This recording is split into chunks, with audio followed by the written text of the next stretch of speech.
नमस्ते, सदावत्सले मातृभूमि, जय हिंद। दोस्तों, आज का ये सेशन काफी महत्वपूर्ण होने वाला है। दरअसल आप सबको मालूम है कि भारत को S-400 मिलने वाला है और S-500 के लिए भी बातचीत चल रही है, लेकिन ये प्रणाली काफी महंगी भी है और इसके साथ साथ इनका रख रखाव करना भी महंगा है। लेकिन क्या भारत भी स्वदेशी रूप से अपना S-400 और S-500 जैसी रक्षा प्रणालियों को विकसित करने में सक्षम है? इस बारे में आज हम पूरी जानकारी जानने वाले हैं। हालांकि दोस्तों, इसमें कोई दो राय नहीं है कि हम भी यानी कि भारत भी इस तरीके के डिफेंस सिस्टम को विकसित कर सकता है और वास्तव में भारत ऐसी प्रणालियों को विकसित करने में आधा सफर तय कर चुका है। हालांकि काफ़ी कम लोग जानते हैं कि S-400 केवल एक मिसाइल लॉन्चर नहीं है, ये एक कॉम्बिनेशन है अलग अलग रडार, मिसाइल सिस्टम और कंट्रोल यूनिट का, जिससे कि ये पूरा एक एयर डिफेंस सिस्टम बनता है। लेकिन भारत के पास भी S-400 के कुछ घरेलू समकक्ष हैं, यानी कि काउंटर पार्ट्स हैं, जिनमें कि सबसे पहले आता है Barak 8 missile MRSAM। Barak 8 medium to long range air defence missile है। इसे इजराइल और DRDO के द्वारा संयुक्त रूप से विकसित किया गया है। यह आकाश और आकाश NG मिसाइल रेजिमेंट को बढ़ाने वाले भारतीय सशस्त्र बलों के साथ सेवा में है और ये S-400 की 9M96E मिसाइल के समान है और 80 से 100 किलोमीटर की दूरी पर लक्ष्य को भेज सकती है और इसे काफ़ी हद तक S-400 लॉन्चर की तरह वर्टिकल लॉन्च सिस्टम से भी लॉन्च किया जा सकता है। त्वरित प्रतिक्रिया के लिए QRSAM यानी कि quick response surface to air missile विकसित की गई है। दूसरी बात आती है XRSAM यानी कि extra long range surface to air missile. ये DRDO के विकास के तहत एक वायु रक्षा मिसाइल है, जिसे क्रूज मिसाइलों के खिलाफ 350 किलोमीटर और AWACS जैसे बड़े धीमी गति से चलने वाले विमान और लड़ाकू आकार के लक्ष्यों के खिलाफ 250 किलोमीटर की इसकी रेंज है। और ये S-400 की 40N6E जिसकी अधिकतम रेंज 400 किलोमीटर है और 48N6 मिसाइल जिसकी रेंज 250 किलोमीटर तक है, इसी रेंज के समान की मिसाइल है। इसे इंडो एटमॉस्फेरिक में आने वाली बैलिस्टिक मिसाइलों को रोकने के लिए डिजाइन किया गया है।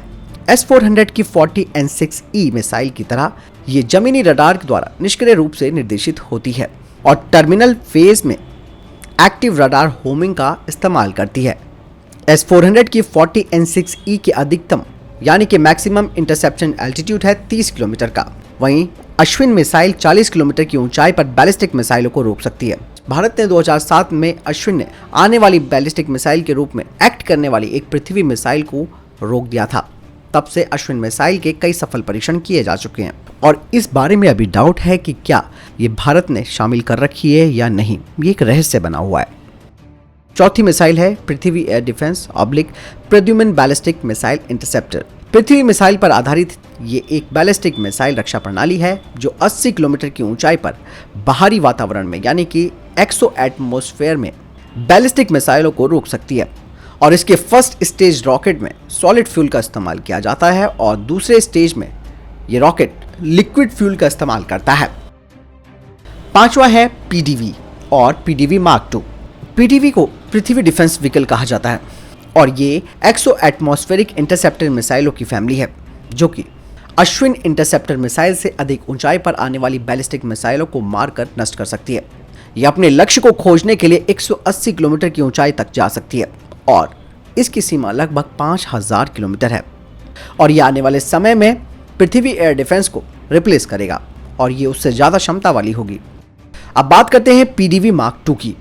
ये एक एंटी सैटेलाइट मिसाइल है जो 1200 किलोमीटर की ऊंचाई पर कक्षा में 10 किलोमीटर प्रति सेकंड की गति से चलने वाली किसी भी सैटेलाइट को मार गिराने की क्षमता रखती है। अगर तुलना करें अंतर्राष्ट्रीय स्पेस स्टेशन की जो कि पृथ्वी से 408 और 424 किलोमीटर के ऊपर परिक्रमा करता है, तो आप समझ सकते हैं कि ये कहाँ तक जा सकती है। आपको बता दें कि ऐसे सिस्टम में रेंज की बजाय एंटी स्पूपिंग और रिएक्शन टाइमिंग महत्वपूर्ण होती है और इस बारे में कोई संदेह बिल्कुल भी नहीं है कि भारत इनका निर्माण कर सकता है। लेकिन ये बात तो है कि क्या हमें इसे रूसियों की तुलना में सस्ता बना सकते हैं, ये सबसे बड़ी बात सामने आनी चाहिए। हालांकि दोस्तों, भारत को आत्मनिर्भरता के लिए एक लंबा सफर तय करना है और इसीलिए भारत को अपनी नीतियों में बदलाव करने की ज़रूरत है और इसीलिए दोस्तों भारत S-400 को तो खरीद रहा है, क्योंकि अभी हमें बनाने में वक्त लगेगा, क्योंकि आधा सफ़र तो हम तय कर चुके हैं अपने एयर डिफेंस सिस्टम को लेकर।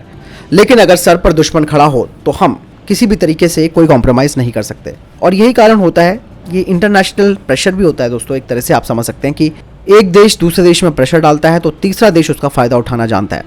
ऐसे ही अमेरिका भी है और रशिया भी ऐसे ही है। उनको मालूम है कि भैया इनका तनातनी चल रही है बॉर्डर पर भारत और चीन की, तो ऐसे में दोनों ही देश अपने हथियारों को बेचने पर लगे हुए हैं। लेकिन तब तक हल नहीं होगा इस समस्या का जब तक हमारे स्वदेशी प्रोडक्ट सामने नहीं आएंगे। और सबसे बड़ी बात यह है कि अब जिस तरीके से काम किया जा रहा है पहले के मुकाबले, तो वो दिन दूर नहीं है कि भारत इस तरीके के सिस्टम्स को खरीदने की बजाय इनका एक्सपोर्ट करेगा। जैसे मैं बार बार कह रहा हूं कि भारत आधा रास्ता तय कर चुका है और ये आधा रास्ता पूरा होने की कगार पर है। तो आपने दोस्तों जाना किस तरीके से हमारे पास इस वक्त अपने खुद के भी प्रोग्राम चल रहे हैं इस तरीके के एयर डिफेंस सिस्टम को लेकर। आपको क्या लगता है कमेंट सेक्शन में लिखकर जरूर बताएं। अगर वीडियो पसंद आई हो तो वीडियो को लाइक और शेयर जरूर कीजिएगा और चैनल सब्सक्राइब करना ना भूलिएगा। मिलता हूं नई वीडियो के साथ, ख्याल रखिएगा अपना, नमस्कार।